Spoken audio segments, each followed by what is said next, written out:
Such a beautiful sound, and just beautiful singing and delicate guitar, and then you and Adam, nice duet, the electric guitar, sensitively played. It's cool. It's beautiful. Thanks, Nick. Congratulations. Thanks. Good to see you again. Good to see you again, man. Yeah. I was thinking about that, just songwriters who are so connected to their lyrics, and of course being a songwriter who's also both candid and kind of confessional, that you share everything. Yeah, probably too much. No, I like the idea of using experience as the grist for what you're going to do. That's my strength, I think. Well, that's what the people say. You should write about what you know. Yeah. Well, some people are really talented at finding stories of other people and expressing those in really beautiful ways. Springsteen comes to mind. That's a great example of someone that can write from the perspective of someone else. I am way too self-centered to. I really am, for better or for worse. But it allows me to go. I like the idea of being self-reflective and then starting at that point, and then hopefully somebody else can connect with what you're trying to say. Right. Do you think that comes from you having been trained as a mental health professional? That your own inner world is interesting enough because you've studied it? Yeah, I think that's probably a big part of it. Although, I mean, the reason why I wasn't a great therapist is because I was too concerned with my own. Well, no, I got bored. I would God, why? Like, stop talking about your problems. Yeah, that's not a great sign of a great therapist. Yeah, that's. You tell me. I don't know. I mean, there probably is some tough love, circumstance in which somebody would pay to have somebody go tell them to shut up. Yeah, but that's essentially what I was doing. Yeah, but this is better because I just get to talk the whole time, so that's nice. Wow. Yeah. So your songwriting is therapeutic, and in some ways your shows are too. Yeah, I think so. I mean, I think that's the strength that I have. If there is one, it's that I attempt to literally create an atmosphere that would be similar to the milieu that you would actually have in a therapist's office. And it's funny because for some people that get, there's always like a boyfriend or a girlfriend that gets dragged along to the show. And I always, usually during my shows, I like to apologize to them, and but because it's more of a commitment than just being entertained. You have to go inside these emotions that can sometimes be unpleasant. Yeah. Well, I think it's again the dangers of being a confessional writer is that you share everything, and then. I should mention that you made a record, and I know you're a painstaking producer and engineer and songwriter and craftsman. Yeah. So to make an entire record and then shelve it is a profound commitment. Sure. And a sign of that thing where you can't sing songs that don't ring true. I suspect. Yeah. Well, I mean, yes, that's a very good way to put it, and obviously if I can share the story behind that briefly. Yeah.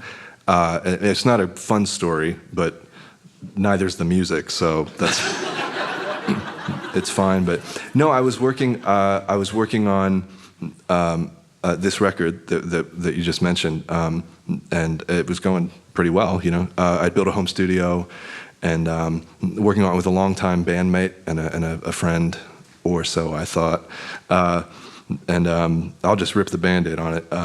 Once we finished, I found out that he and my wife had actually been having a relationship during the time that we were making the record. So yeah, no, I know, it was kind of a bummer. Yeah. Thanks. But it wasn't, to me, it wasn't even I didn't even think about it. It was like, I will never, ever be able to play those songs for myself or for other people. So it wasn't even it wasn't a decision of artistic integrity. It was just like personal survival, But I ended up being connected with the producer Adam Landry, who is playing with me tonight. And in many ways, that was a very healing experience, more than I've ever had in making the record and kind of starting from scratch. Did you write some angry songs?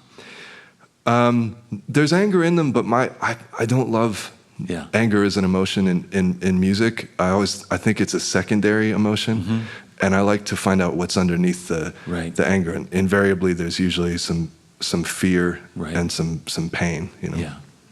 There's the therapist speaking again. Sure.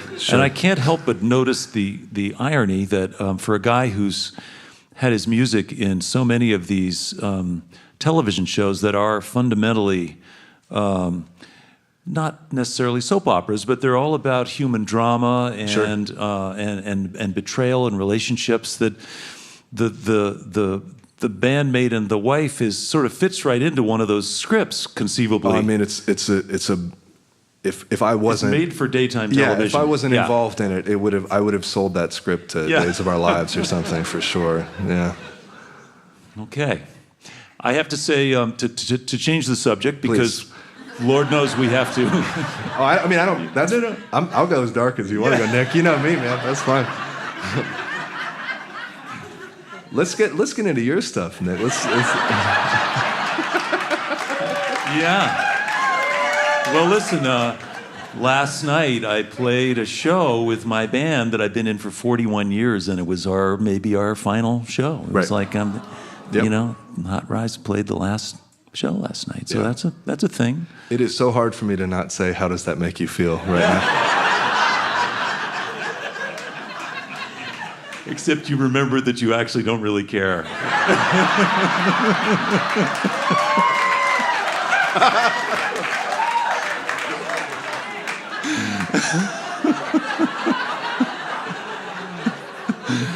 That was good. So one of the things that is relevant to what I just said is that we had a special guest with us last night. Yeah.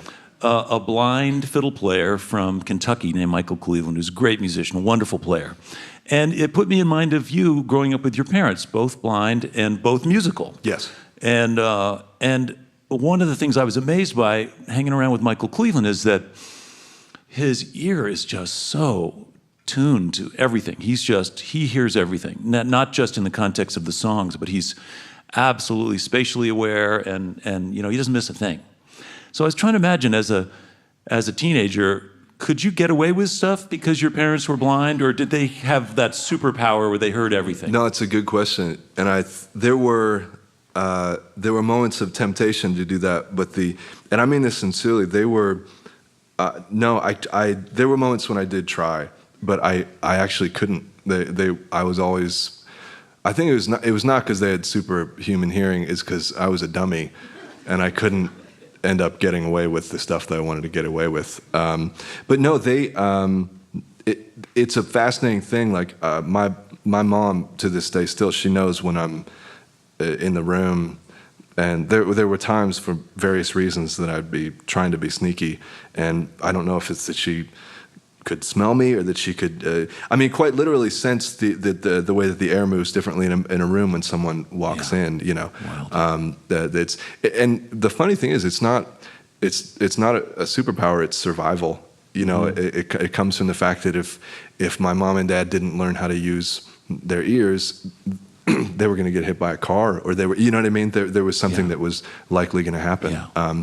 And the way that translated into their love of music that's exactly why I'm here today.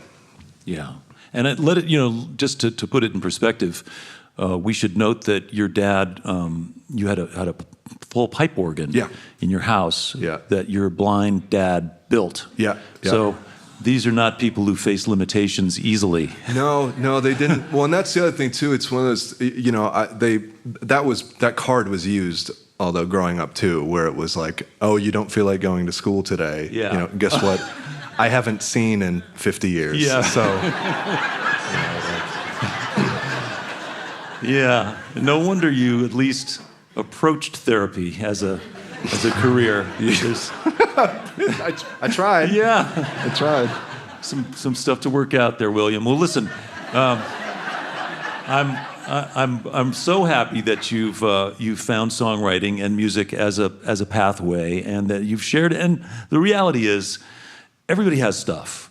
Absolutely. And to write a personal song that touches on someone else's human experience in such a way so that it becomes personal for them, that's the home run. That's and the home run. You do that, and your fans know that when you play all over the world, play in Europe, you play all over the place. Thanks, Nick.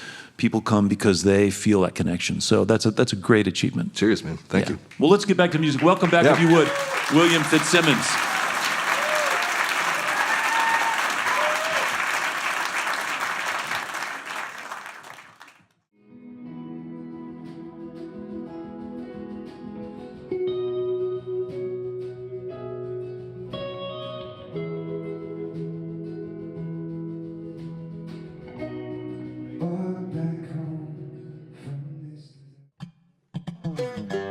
Hi, this is Nick Forster from eTown. If you want to stay up to date with all the performances, interviews, and behind-the-scenes footage, click the subscribe button. Thanks.